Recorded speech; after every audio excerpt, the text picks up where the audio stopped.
Out 30 minute કરવાથી, swimming કરવાથી, કોઈ એક કસરત કરવાથી કે આઉટડોર સ્પોર્ટ રમવાથી પણ આ ફાયદો થાય છે. સો જે લોકોને આ બહુ સિમ્પલ ફોર્મ્યુલા છે કે જ્યારે આ ચાલવા માંડે છે ત્યારે આ શાંત થઈ જાય છે. તમે ટ્રેડમિલ પર દોડતા હો ત્યારે વિચારી નહીં શકો, અને જેવો આ શાંત થાય છે આ સક્રિય થઈ જાય છે. સો જો આને શાંત રાખવું હોય તો હાથ પગ હલાવતા રહેવા. અને આપણે ભલે બે પગા હોય પણ છીએ આપણે પ્રાણી, આપણું નિર્માણ ચાલતા રહેવા માટે થયું છે. આપણે ભૂલી જઈએ છીએ. આ ગાય, ભેંસ, બકરા constant they are moving. So basic animal એક આપણી આ નીડ છે ટુ કોન્સ્ટન્ટલી મૂવ. આપણે ભલે એક જગ્યાએ સ્થાયી થયા હોઈએ, આપણે સિવિલાઇઝેશનની રચના કરી હોય, માનવ સભ્યતા બનાવી હોય, શહેરો બનાવ્યા હોય, બધી સુખ સુવિધા બનાવી હોય, પણ આપણું મૂળ જે છે સતત ચાલતા રહેવું એ કેમ ભૂલી જઈએ છીએ આપણે?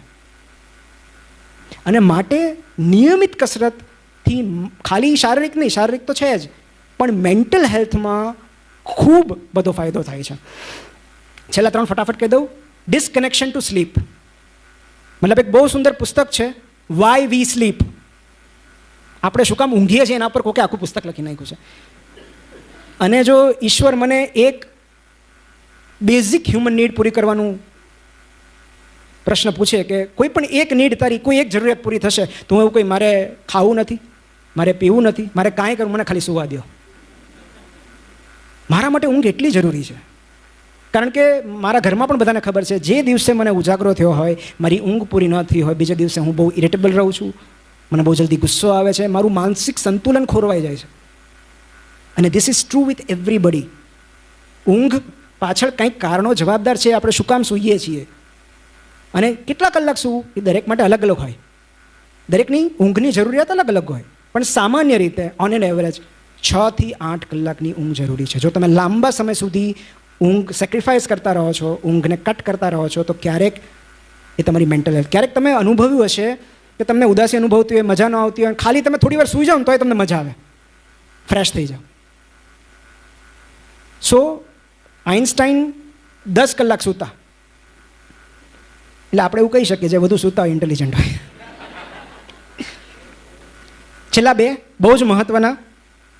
આ જે ડિસ્કનેક્શન છે એ સૌથી કોમન છે, આપણે કોઈ પ્રેક્ટિસ નથી કરતા, પણ જો આમાં માસ્ટરી મળી શકે તો જગતની કોઈ એવી સમસ્યા નથી જે આપણે ઉકેલી ન શકીએ. અને એ છે ડિસ્કનેક્શન વિથ ગ્રેટિટ્યૂડ. આપણામાં કૃતજ્ઞતા ઓછી થતી જાય છે.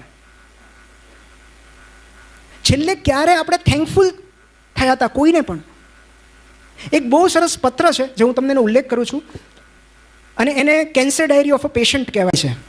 આ હકીકત ઘટના, સત્ય ઘટના છે કે 58 વર્ષના એક સ્ત્રીને બ્રેસ્ટ કેન્સર થયું, અને એ સર્જરી હતી એમનું ઓપરેશન હતું. વેઇટિંગ લિસ્ટમાં એમનો એટલે નેક્સ્ટ ટર્ન હતો, સર્જરીમાં લઈ જવાના હતા. પોતાના રૂમમાં બેઠા બેઠા એમણે આ પત્ર લખ્યો હતો, ડાયરી લખી હતી કે અત્યારે મને કેન્સર છે, હમણાં થોડા સમયમાં મને ઓપરેશન થિયેટરમાં લઈ જવામાં આવશે, ઓપરેશન દ્વારા મારી બ્રેસ્ટ કાઢી નાખવામાં આવશે, પછી રેડિયોથેરાપી, કીમોથેરાપી, કદાચ ઘણી બધી તકલીફોમાંથી મારે પસાર થવું પડે, પણ આ ક્ષણે હું મારી જાતને બહુ ભાગ્યશાળી માનું છું. મને ગ્રેટિટ્યૂડની ફિલિંગ આવે છે, કારણ કે મારી તદ્દન બાજુમાં એક પીડિયાટ્રિક વોર્ડ છે.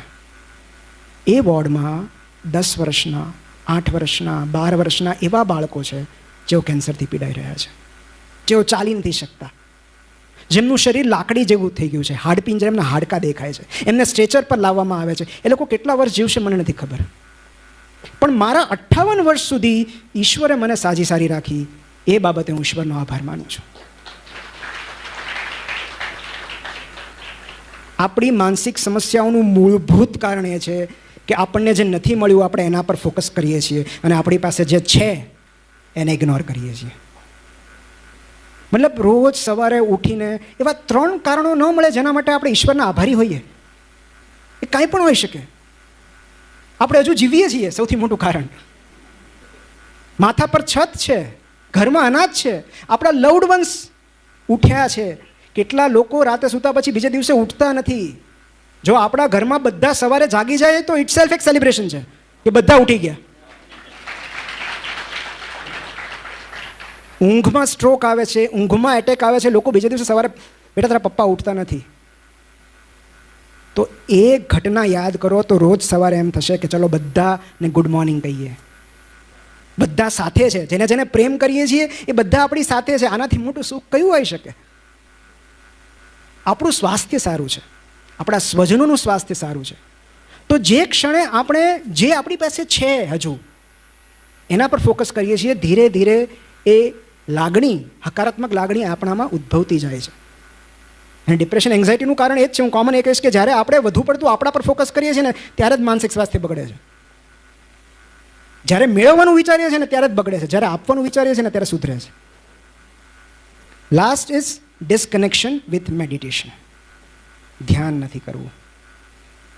અને ધ્યાન ઉપર તો મેં ખાસ કરીને એક આખો આર્ટિકલ લખ્યો હતો કે ધ્યાન એટલે વિચાર શૂન્યતા નહીં, ધ્યાન એટલે વિચારોનું અવલોકન. કેટલો સરસ શબ્દ છે ધ્યાન. કે જ્યારે આપણી મોટાભાગની પીડાઓ કાં તો ભૂતકાળમાંથી ઉદ્ભવે છે કાં તો ભવિષ્યની ચિંતાઓમાં હોય છે. તો જો આપણે આ વર્તમાન ક્ષણમાં જીવી શકીએ, ઇન ધીસ પ્રેઝન્ટ મુમેન્ટ, તો કોઈ પ્રોબ્લેમ જ નથી. મને ખબર નથી આમાંથી કેટલા બધા ડિપ્રેશન, એન્ઝાયટી હશે, પણ બિલીવ મેં આંખો બંધ કરીને મને કહો કે આ ક્ષણે હું જ્યારે બોલું છું તમને શું તકલીફ છે? તો કાં તો ભૂતકાળની વાતો આપણને પજવે છે કાં ભવિષ્યની ચિંતાઓ પજવે છે. જો આપણે આ વર્તમાન ક્ષણમાં રહી શકીએ, મોમેન્ટ ટુ મોમેન્ટ અવેરનેસ કેળવી શકીએ તો કંઈ પ્રોબ્લેમ જ નથી. અને એ માટે મેડિટેશન જરૂરી છે. કોઈ પણ એક વસ્તુ પર ધ્યાન કેન્દ્રિત કરો.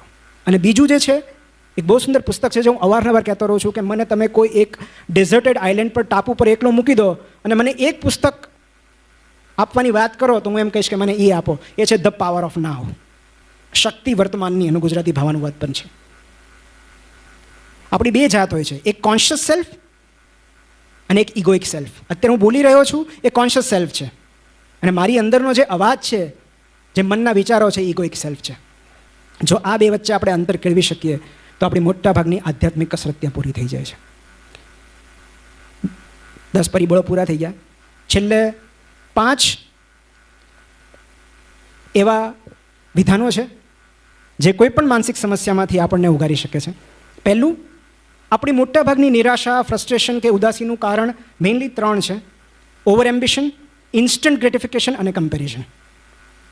વધુ પડતી મહત્વાકાંક્ષા અને તાત્કાલિક પરિણામ મેળવી લેવાની ઝંખના. મતલબ આપણે ઈચ્છેલું પરિણામ જો આપણી સમય મર્યાદામાં ન થાય તો આપણે ડિપ્રેસ થઈ જઈએ છીએ. એને ન્યુટ્રલાઇઝ કરવા માટે બ્લોગર ડેન પિયર્સનું એક બહુ સરસ વિધાન છે. આ યાદ રાખજો કે કેટલાક લોકો વિશ્વની સૌથી જટિલ સમસ્યા ઉકેલી રહ્યા છે, કેટલાક લોકો મહાન ઉપલબ્ધિઓ, વિરાટ સફળતા મેળવી રહ્યા છે, અને હું એ વાતથી રાજી છું કે 3 દિવસથી મારું ખોવાઈ ગયેલું મોજું આજે મને મારા કબાટમાં 2 અંડરગાર્મેન્ટ વચ્ચેથી જડ્યું.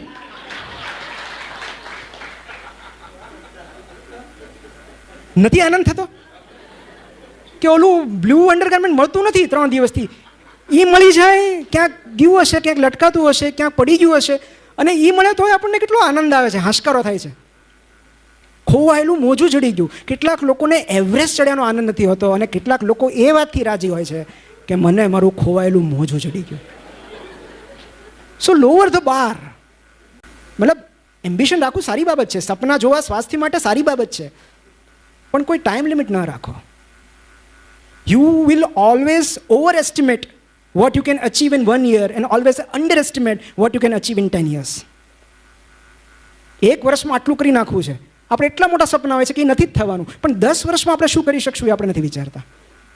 સેકન્ડ, ફિલ્મ ડબલ એક્સેલમાં એક બહુ સરસ ડાયલોગ છે कि जब तक दूसरों के दुख से मुलाकात नहीं होती अपना दुख ही हमको अल्टीमेट लगता है.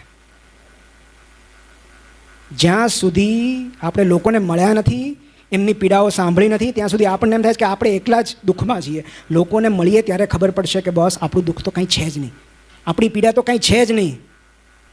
દિવસમાં અઠવાડિયામાં 3 વાર જે લોકો ડાયાલિસિસ કરાવવા જાય છે એમને પૂછો, જે લોકો કિડની ટ્રાન્સપ્લાન્ટ માટે વેઇટિંગ લિસ્ટમાં છે એમને પૂછો, જે લોકો કીમોથેરાપી, રેડિયોથેરાપી લઈ રહ્યા છે એમને પૂછો. કોઈ પણ દુઃખ એની સરખામણીમાં નાનું છે. જે લોકોએ સ્વજન ગુમાવ્યા છે, તો જ્યારે પણ આવું થાય ત્યારે કોઈક એવા લોકોને મળવું જે આપણા કરતાં વધારે દુઃખી હોય, એમની વાત કહીને એમને પણ સારું લાગશે અને આપણને પણ સંતોષ મળશે કે આપણે સારી પોઝિશનમાં છીએ. ત્રીજું, આ એક ગાંધીજીની સેલ્ફ હેલ્પ ટેકનિક છે, હમણાં 2 ઓક્ટોબર ગઈ. ગાંધીજી એમના પુસ્તકમાં લખ્યું છે કે જ્યારે પણ તમને ઉદ્વેગ, બેચેની, હતાશા જેવું લાગે ત્યારે હંમેશા એવું વિચાર કરજો કે જે વિષયને લઈને હું ચિંતિત છું, હું ઉદાસ છું, એ વિશે ચિંતા કરવાથી કે ઉદાસ થવાથી આ દેશના સામાન્ય નાગરિકને કાંઈ ફાયદો થવાનો છે? જો નહીં, તો એના વિશે ચિંતા કરવી, અફસોસ કરવો નિરર્થક છે. બહુ જ સિમ્પલ વાત છે. જ્યારે આપણે આપણા પર ફોકસ કરીએ છીએ ત્યારે માનસિક સ્વાસ્થ્ય બગડે છે. બીજાને શું આપી શકીએ, બીજાને શું ફાયદો થશે,